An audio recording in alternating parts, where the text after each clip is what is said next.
보통 사람들이 치과를 무서워하는 이유가 결국에는 저희가 생각엔 통증이 좀 클 것 같은데, 예전에는 왼손 드세요라고 했는데 왼손 되면 네 하고 계속 했잖아요, 저희. 그죠? 마취를 할 때 통증이 바늘이 들어갈 때랑 주사 액이 들어갈 때 통증인 건데, 바늘을 자입할 때 통증을 느끼지 말라고 도품 마취를 해드리고 최대한 천천히 주사액을 넣어드리면 훨씬 좀 통증이 좀 덜하기는 하죠.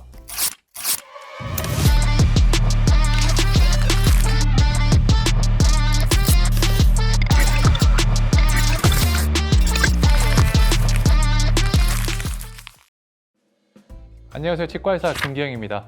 안녕하세요, 치과의사 장재원입니다. 혹시 수면 진료는 좀 어떻게 생각하세요? 저는 이제 대학병원에 있을 때 많이 해보긴 했는데, 저는 지금 수면 치료는 하고 있진 않아요. 저는 개인적으로 치과 공포증을 주소로 오시는 환자분들한테 말씀을 드리는 게, 치과는 내시경이나 뭐 이런 것처럼 한 번 있는 이벤트가 아니고 계속 여러 번 치과에 자주 와야 오히려 이제 치과적으로 문제가 안 생기는 거잖아요. 그럴 때마다 환자분이 수면 진료를 할 수는 없지 않냐. 어찌됐건 이거는 이제 극복을 할 수 있으면 극복을 해야 되는 부분이기 때문에, 어떤 거에 대한 공포증이라는 거는 결국에는 치과에 대한 안 좋은 경험, 기억으로 인해서 생기는 건데, 우리 치과에서 치과 진료는 생각보다 안 아프다, 생각보다 받을만 하다 라는 새로운 경험을 입혀주면 극복을 할 수 있다는 문제로 설득을 하죠. 한 번만 받아보라고, 그런 식으로 하는 편이고, 결국에는 치료를 하다가 이게 아프네 하면 또 이제 문제 생길 수 있기 때문에, 저는 이제 치과를 무서워하시는 분들이 있으면 마취를 좀 더 많이 해드리는 편이죠. 그러면 환자분들도 이제 마취는 오래가는 불편감이 있겠지만은 치료 도중에 불편감이 없으시니까 그 다음부터 되게 잘 받으시는 경우가 좀 많긴 하거든요. 김 원장님 하시나요?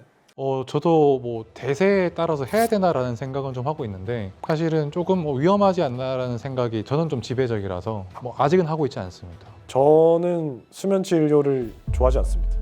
혹시 특별한 이유가 있나요? 진정 치료는 크게 총 4단계로 볼 수 있는데요. 최소 진정, 중등도 진정, 깊은 진정, 전신 마취. 그리고 치과 수면 마취에서 목표로 하는 단계는 2단계인 중등도 진정, 다른 말로 의식화 진정 상태라고 보시면 되고요. 저는 이제 수면 진료가 좀 위험하다고 생각하는 것들이, 수면 진료랑 치과 진료랑 좀 잘 안 맞다고 생각을 해요. 입안에서 물이 많이 나오는 진료이기도 하고,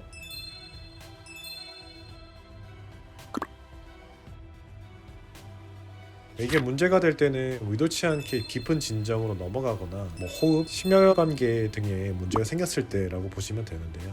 깊은 진정으로 의도치 않게 넘어갈 수 있고, 이를 술자가 캐치를 못할 수도 있기는 하거든요. 그래서 깊은 진정으로 넘어가게 되면 이 보호반사라는 게 소실될 수 있어요. 그러니까 보호반사라는 거는 물이나 음식물 등 이물질이 식도가 아닌 기도로 넘어가는 거를 방지하는 신체의 어떻게 보면 방어 기전 중에 하나인데, 그러니까 사례가 걸린 것처럼 기도로 이물질이 넘어갔을 때 이거 막아주는 기전이라고 보시면 되거든요. 깊은 진정으로 이어져서 보호반사가 만약에 소실이 됐는데 기도로 물이나 이물질이 넘어갈 수도 있어요. 작은 기구들이 왔다 갔다 하는데 그런 것들이 좀 위험하다고 생각하고, 두 번째로 이제 저희가 사용하는 그런 진정 약물들이 뭔가 문제가 생겼을 때 바로 이제 효과가 빠른 기량제가 있잖아요.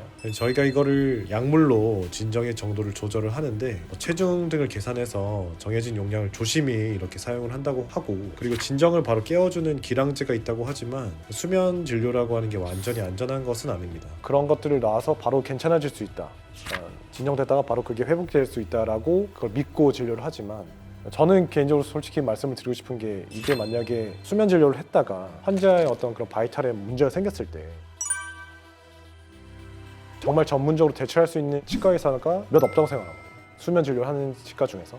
만약에 그런 상황이 생겼을 때 제가 이거를 정말 프로답게 대처를 할 수 있냐라고 판단을 했을 때, 나는 내가 그 상황에서 치과 전문의만큼 케어를 할 수 없을 거라고 생각하고 저는 지금 진료를 하고 있지는 않아요. 그렇죠. 보통 저희가 진정, 그러니까 우리가 수면 진료를 위해서 약물을 투여했을 때 그 약물의 효과를 좀 빠르게 없앨 수 있는 기량제를 조금 사용을 하는데, 이 기량제라는 이 약품이 있는 약품이 있고 반대로 없는 약품도 좀 나오잖아요. 맞아요. 특히 예전에는 그 프로포폴이라고 하죠. 프로폴 주사 때문에 한창 이슈도 되고 했었는데, 저희 예전에 들은 얘기로는 그런 프로포폴 일부러 맞으려고 저희 가서 수면 진료 받고 여기서도 받고 각종 치과마다 돌아다니면서 하는 사람도 있다고 하더라고요. 그만큼 이제 약물적인 위험성들이 꽤나 많죠. 그리고 또 저희가 진정제, 그러니까 수면을 했을 때 결론적으로 문제가 되는 이유가, 쉽게 설명 잤으면 깨야 되는데 안 깨는 게 문제잖아요. 맞아요. 안 깬다라는 건 아까 말씀 주셨던 바이탈 사인, 그러니까 뭐 숨을 안 쉰다거나 아니면 심장 박동이 갑자기 좀 이상해진다거나 이런 특이 사항들이 왔을 때 완벽하게 대처가 돼야 되는데 그 완벽함이 사실은 우리가 하기에는 좀 어려운 부분이 있다.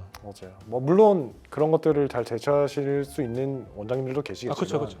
근데 제 주변에도 수면 진료를 많이 하지만 물어봤을 때 너 뭐 믿고 해? 뭐 세미나나 듣고 해요. 이런 경우가 되게 솔직히 많잖아요.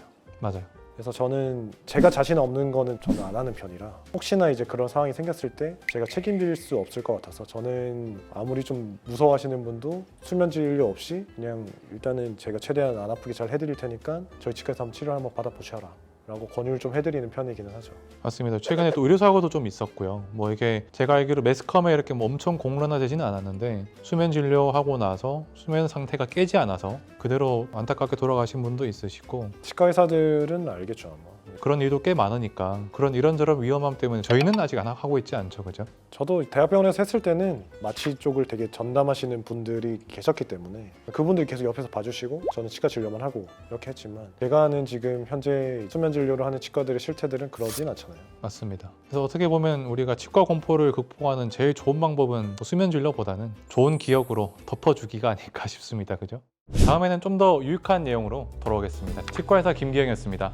치과의사 장지원이었습니다. 감사합니다. 감사합니다.